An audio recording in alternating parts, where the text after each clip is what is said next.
Hi everyone. So I'm making a video tonight to give you an update on Florida's free kill law. Today is March 25th. The year is 2021. Florida's free kill law has been in place since 1990. The law is statute 768.21, subsection 8, and we call it the free kill law. What this law means is that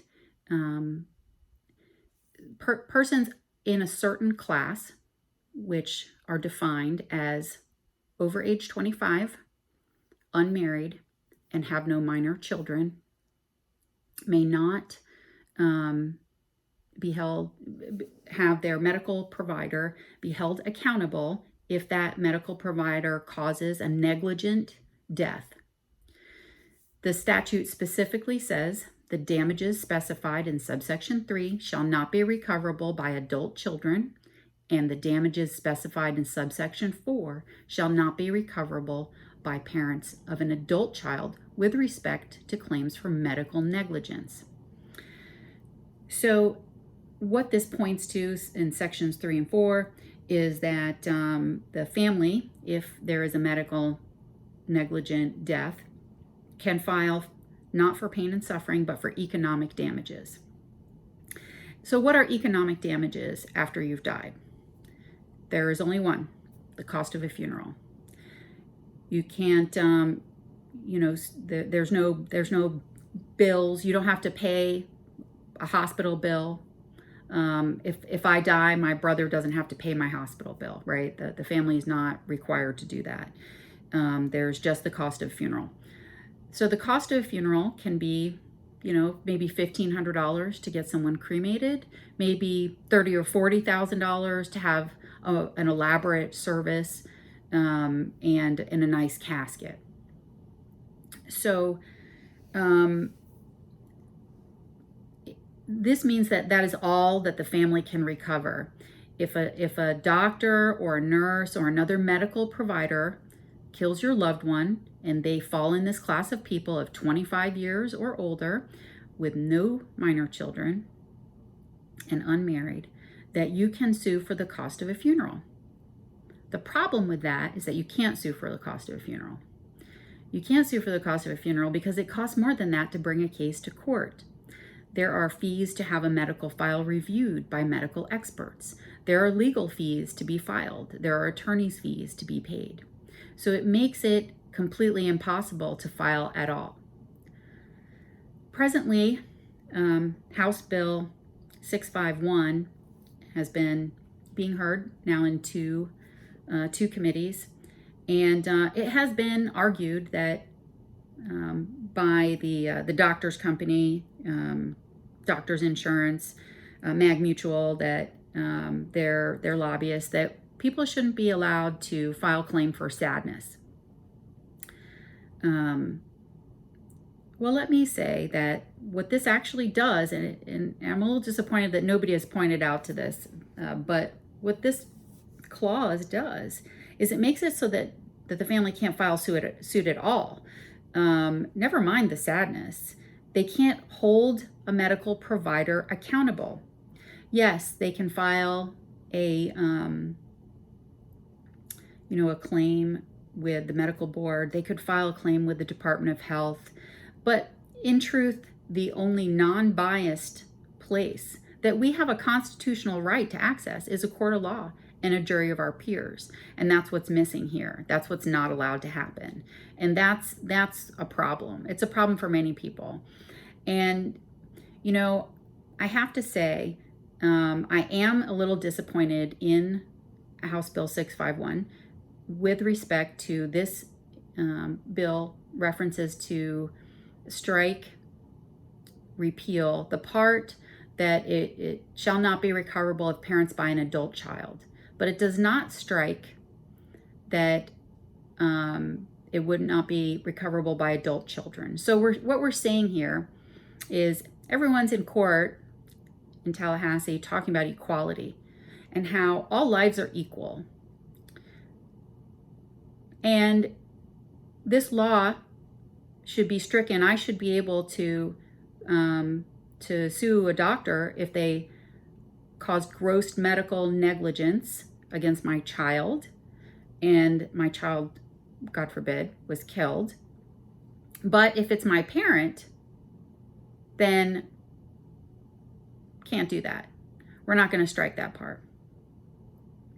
So this is not equality. And as much as the legislators believe in equality and have spoken together in a unified bipartisan voice about equality and passed 2 committees have passed this bill. The Civil Justice Committee has passed it, and the Judiciary Committee passed it just yesterday. It still has to go before the Banking Insurance Committee.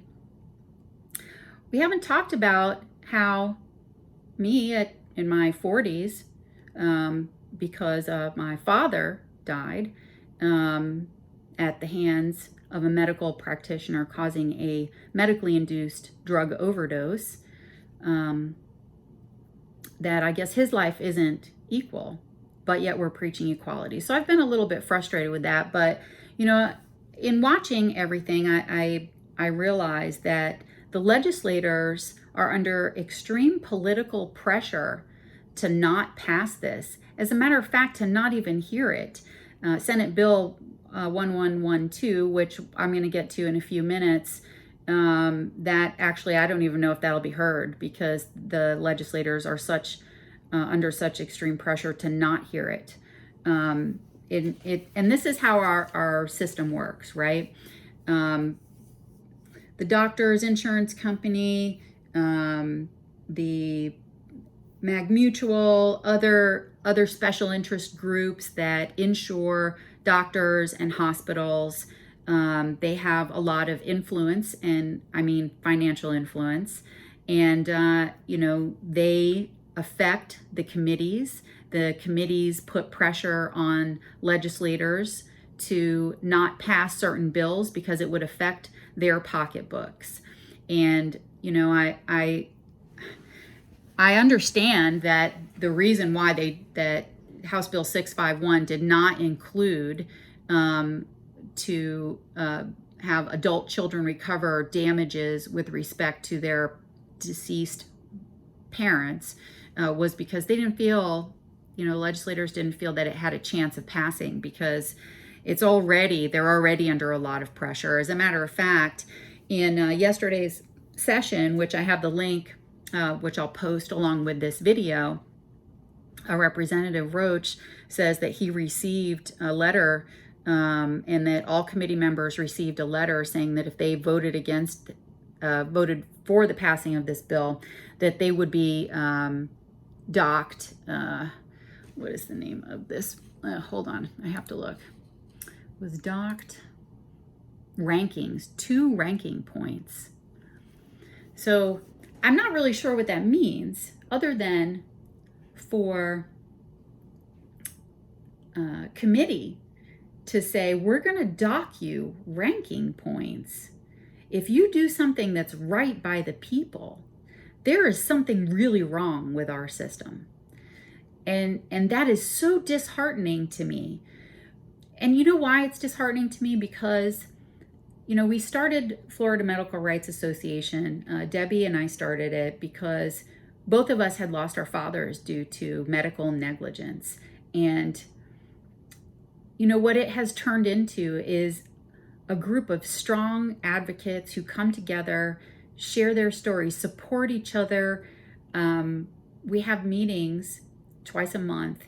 And in those meetings, almost every single meeting, a new person will come.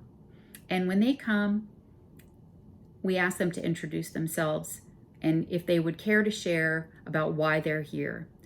And let me tell you, every single time somebody is breaking down and crying because they lost someone that they love to the hands of someone that killed them and is going to get away with it. And that's hard. There is no closure for that. There's no closure. And sometimes those are parents, and sometimes those are children, and they're equally painful.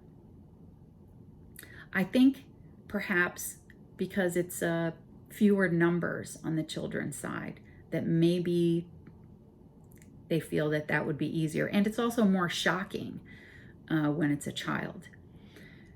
So it's my understanding that legislators don't feel that they could ever get through a repeal of the entire subsection 8. And that bothers me too, right? Because what we're saying is all human lives should be valued equal except the old people. That's what Florida says. All human lives should be valued equally except if you're old. And yet people are flocking here from all across the north, coming down here from New York, New Jersey, because they want to escape the culture there and trade it for the culture and the sunshine here. And they're just walking into a potential death trap. So, you know, I'm just very, very upset by this. Now, so that's where we're at with House Bill 651. The next stop is the Banking and Insurance Committee. We don't know when that will be heard or if it will be heard yet. We hope that it will. And I hope it passes. But if the bill passes, the bill it does not yet become law. It still has to go through 3 committees at the Senate, because there is a corresponding Senate bill filed by Ana Maria Rodriguez. It's number 1112. And that has yet to be heard at all. It's my understanding that there's a lot of pressure for the bill not to be heard. And, you know, we really need it to be. If we can repeal part of it, and if that's all we can get, I'm not saying it's good enough, because it's not good enough. It is nowhere near good enough. It is not equality. And I would encourage legislators who are talking about this bill and testifying and hearing to realize, not that I personally don't appreciate hiding behind verbiage of stating that this is you creating equality, because it's not. So don't use words to lie to us. I personally don't appreciate it.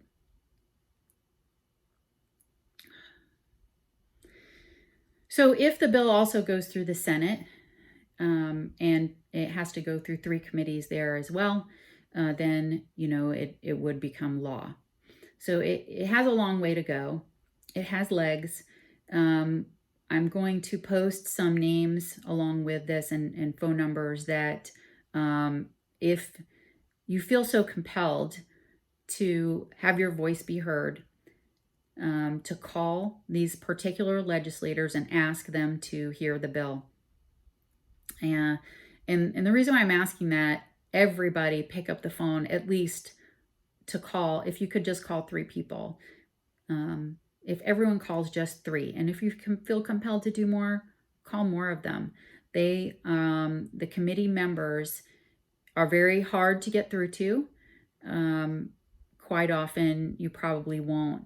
But if they get 20 phone calls or 30 phone calls, they might think about this bill being heard, and they might think that maybe they'll talk to 1 or 2 people about your views, and realize that there is something very wrong with a country, with a state that treats people differently because they're old or young and not married. And the bottom line is, it's all about the money. You know, it's all about the money. They're paying to keep the bill in place. Why? Because even paying to keep the bill in place saves the money. Why? Because some doctors are repeat offenders and they're messing up over and over. And in fact, I would encourage the lobbyists to think of this a bit differently. Perhaps if you have repeat offenders and you increase their premiums while leaving everyone else alone, you know, those repeat offenders, maybe they won't be able to practice anymore. And I also want to talk a little bit, and I know if you're bored, that's okay. You don't have to listen forever, but I want to talk a little bit about Florida insurance rates. There's been a lot of debate about that also. in the sessions, the last 2 sessions, and the insurance rates for Florida doctors are astronomically high. And they're the lobbyists and med mal lobbyists are really trying to blame the free kill law for them being high. But the problem with that is it just doesn't even make sense, right? The free kill law is in place. You can't sue for these classes of people, but yet the rates are so high. So that's obviously not the reason. I mean, that just, it's almost an insult to insinuate that to the intelligence of the people that they're talking to. Florida doctors are not required to carry malpractice insurance. They're allowed to put up a bond of $100,000, I think is the minimum. That may vary depending on their area of specialty. And then, they don't have to carry insurance. They protect their assets in various ways. We have a lot of loopholes here that allow doctors to protect their assets. But more than 50%, I would say, from what I understand, closer to 60% of doctors in Florida just don't carry medical malpractice insurance. I believe they have to disclose it. One of my doctors has a sign in the front that says we don't carry it, and I have to sign a form. Had to sign a form when I started seeing him, my OBGYN, because they just wanted to disclose that. But there is a cost to the whole population of the state of Florida. The insurance companies calculate, here's how many people there are. Here's statistically how many mistakes could happen that the doctors could get sued for. And then they split that cost. This is how much it could potentially cost us. They split that cost amongst all residents of the state of Florida. And they say, here's all the doctors serving all of those residents. So now we split the cost amongst all the doctors. And when only less than half of doctors in the state are purchasing insurance, then their rate is higher because they still have to cover that same cost. So this is probably a much bigger problem for medical malpractice rates than free kill is. That and, financially speaking, if they would focus on denying or raising the rates of medical practitioners who are repeat offenders, then this is a very simple solution. Maybe I'm oversimplifying it. Maybe I don't know enough about politics and healthcare finance, or maybe it really is that simple that there are other reforms needed. And hey, if you're a doctor and it's not what you want to hear, that you might have to carry insurance, I apologize. But if the cost is that, then the true cost of it is what's happening is that certain people are not considered equal, then I think it's only fair that if we have to level the playing field for all doctors in order to get a level playing field for all human lives in our state. And so I would ask that that's something that policymakers start to consider.